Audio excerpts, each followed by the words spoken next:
Hey Michelle, you were asking me the other day about just the different trials and tribulations that pit bulls go through on an everyday basis. So I pulled together some facts for you and some different stories, and some that I've experienced on a personal basis and some that I have not worked personally with the dogs, but have heard the stories of or whatnot.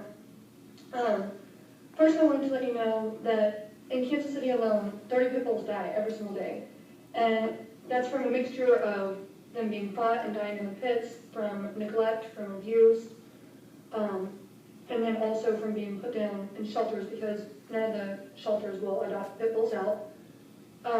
Which those stats seem pretty high for Kansas City, but in LA it's about 200 pits every single day that die. So that is definitely a problem. The reason for this is that there's backyard breeders who do not take care of the dogs at all. They just basically are puppy mills. They breed them, breed them, breed them. And pits have very large litters, and so that also contributes to the large numbers. Overall, the main thing that most pits go through is being fought in the pits, and it's a very sad ordeal for all the dogs. It's a cruel blood sport, and they're considered one of the best fighting dogs because they will fight literally to their death for their owners, and when they're in the pits, the owners will maintain eye contact with them, which will make them continue to fight no matter how injured they are.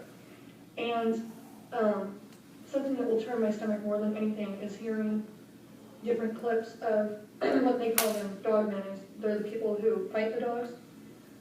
They say that they do this for the love of the breed, for the love of the dogs, yet I don't know how you could put someone that you love through the pain like that, let alone if they don't make it, they just throw them outside and let them just die off from, their injuries, from bleeding to death, whatever it might be.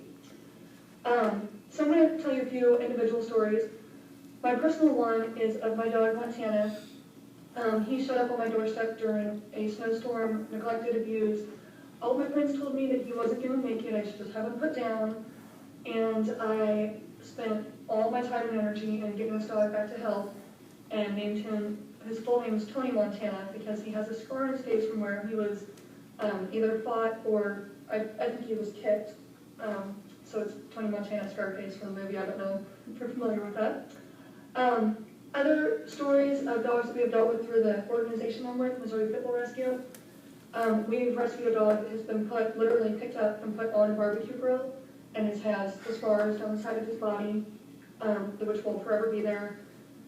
There's ones that we've dealt with that after a fight, they've been fought, so they're already injured, but they're on the losing end, so the owner gets mad, and this is a very typical thing that happens across the nation with dog fighters.